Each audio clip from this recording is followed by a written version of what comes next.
September 24, 1958. The Taiwan Strait. A formation of Taiwanese F-86 Sabres is patrolling the airspace, hopelessly outnumbered. Above them, a massive swarm of over 100 Chinese MiG-17s is looking for a fight. For the Sabre pilots, this was a nightmare scenario. The Soviet-built MiGs were faster, they could climb higher, and they were better armed. The MiGs sat comfortably at 40,000 feet, an altitude the Sabres struggled to even reach. In a gunfight, altitude is life. The Chinese pilots knew they were untouchable.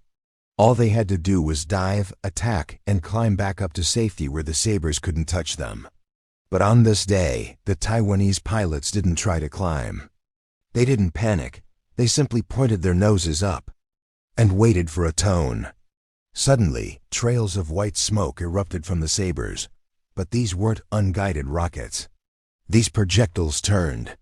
They curved through the sky, chasing the heat of the MiG engines with impossible precision.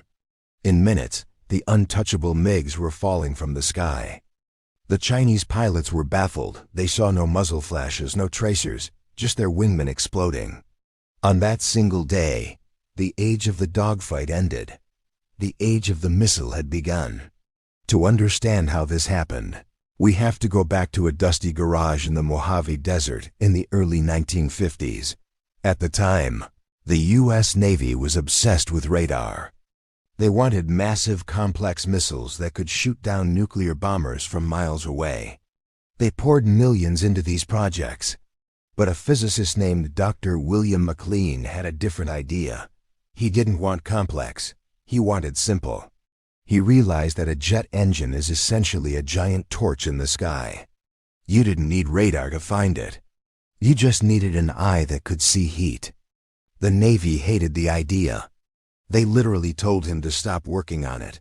So McLean and his team went underground. They built the missile in their spare time, on weekends, and using funding siphoned from other projects. They called their lab McLean's Hobby Shop. The genius was in the simplicity. Inside the glass nose, a mirror spun at 4,000 RPM. It acted like a gyroscope to keep the missile stable, and it scanned the sky for infrared energy. It had only 24 moving parts. It was basically a radio tube and a rocket motor taped together.